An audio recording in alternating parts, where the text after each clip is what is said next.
পিতা পুত্র পবিত্র আত্মার নামে আমেন।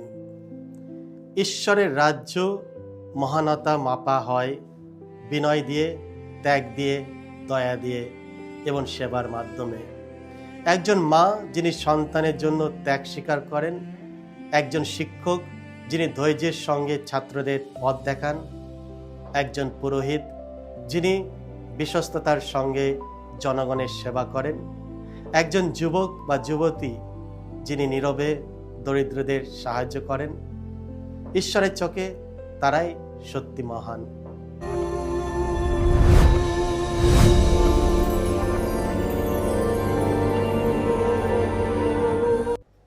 খ্রিস্টে আমার পরম প্রিয়জনেরা, আজ মে মাসের 27 তারিখ, সাধারণকালের অষ্টম সপ্তাহ, বুধবার।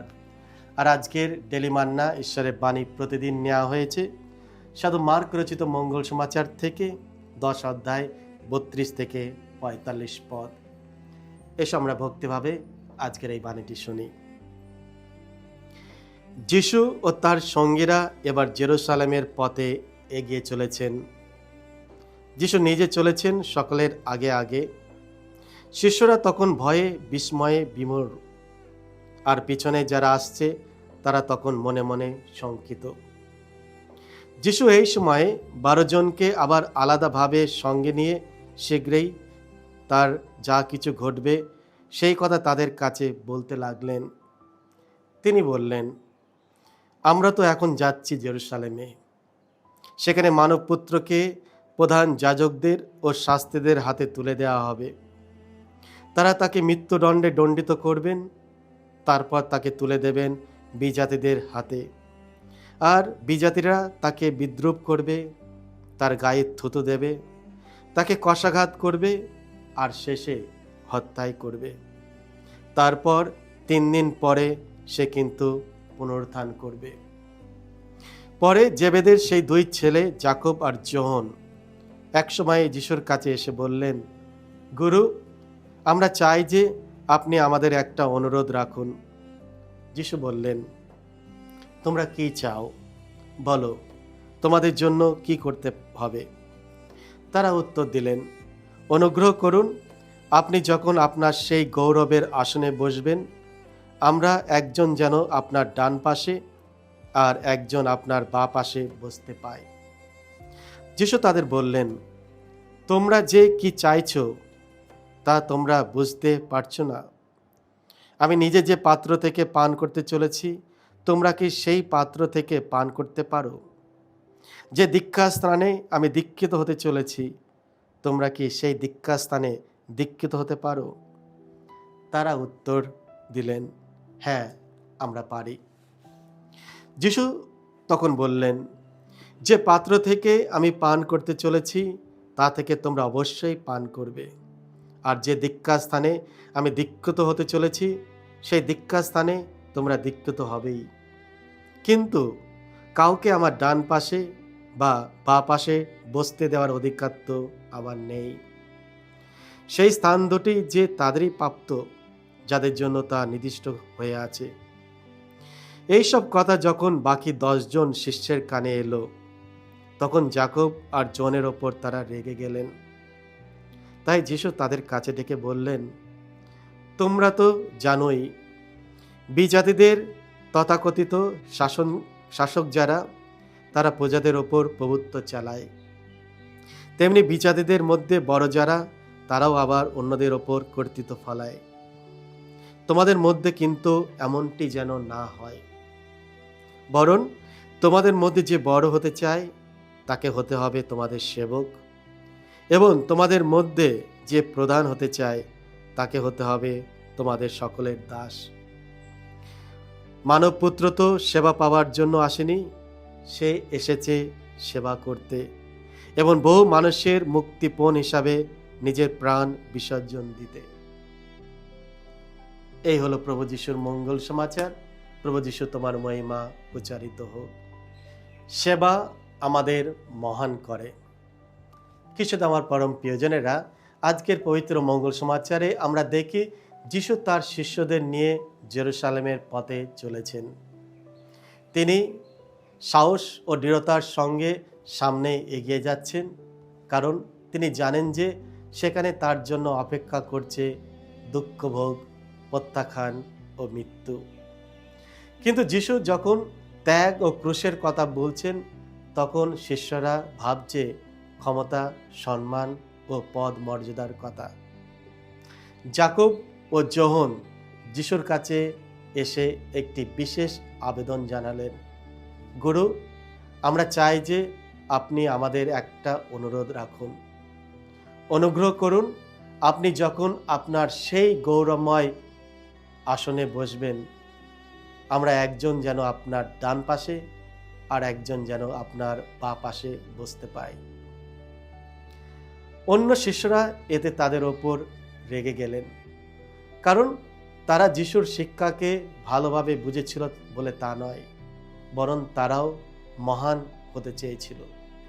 শিষ্যরা তখনও জগতের মতো চিন্তা করছিল, যেখানে মহান হওয়া মানে ক্ষমতা, প্রভাব, মর্যাদা ও অন্যদের ওপরে থাকা। কিন্তু যিশু মহানতার অর্থ সম্পূর্ণ বদলে দিলেন। তিনি বললেন, তোমাদের মধ্যে যে বড় হতে চায় তাকে তোমাদের সেবক হতে হবে, আর যে প্রথম হতে চায় তাকে সকলের দাস হতে হবে। যিশু আমাদের শেখান যে প্রকৃত মহানতা অন্যের কাছ থেকে সেবা পাওয়াই নয়, বরং ভালোবাসা ও বিনয়ের সঙ্গে অন্যদের সেবা করার মধ্যেই নিহিত। যিশু মহানতার নতুন অর্থ দিলেন। খ্রিস্টে আমার পরম প্রিয়জনেরা, পৃথিবীতে মানুষ সাধারণত মহানতা মাপে ধন সম্পদ দিয়ে, খ্যাতি দিয়ে, প্রভাব দিয়ে, পদ মর্যাদা দিয়ে অথবা ক্ষমতা দিয়ে। কিন্তু ঈশ্বরের রাজ্যে মহানতা মাপা হয় বিনয় দিয়ে, ত্যাগ দিয়ে, দয়া দিয়ে এবং সেবার মাধ্যমে। একজন মা যিনি সন্তানের জন্য ত্যাগ স্বীকার করেন, একজন শিক্ষক যিনি ধৈর্যের সঙ্গে ছাত্রদের পথ দেখায়, একজন পুরোহিত যিনি বিশ্বস্ততার সঙ্গে জনগণের সেবা করেন, একজন যুবক বা যুবতী যিনি নীরবে দরিদ্রদের সাহায্য করেন, ঈশ্বরের চোখে তারাই সত্যি মহান। যিশু নিজেই সেবার সর্বোত্তম উদাহরণ হয়ে উঠেছিলেন। যদিও তিনি ঈশ্বরের পুত্র, তবু তিনি শিষ্যদের পা ধুয়ে দিয়েছিলেন, অসুস্থদের স্পর্শ করেছিলেন, পাপীদের ক্ষমা করেছিলেন এবং শেষ পর্যন্ত ক্রুশের ওপর নিজের জীবন উৎসর্গ করেছিলেন। সেবার জন্য ত্যাগ স্বীকার করতে হয়। যিশু যাকব ও যোহনকে জিজ্ঞাসা করলেন, আমি যে পাত্র থেকে পান করব, তোমরা কি তা পান করতে পারবে? খ্রিস্টে আমার পরম প্রিয়জনেরা, এই পাত্র বলতে বোঝায় দুঃখভোগ, ত্যাগ ও আত্মনিবেদিত ভালোবাসা। প্রকৃত সেবা সবসময় সহজ নয়। সেবা করার অর্থ হলো আঘাত পেয়েও ক্ষমা করা, প্রতিদানের আশা না করে সাহায্য করা, ধৈর্যের সঙ্গে অন্যদের কথা শোনা, অন্যদের বোঝা বহন করা এবং কখনো কখনো অন্যের মঙ্গলের জন্য নীরবে কষ্ট সহ্য করা।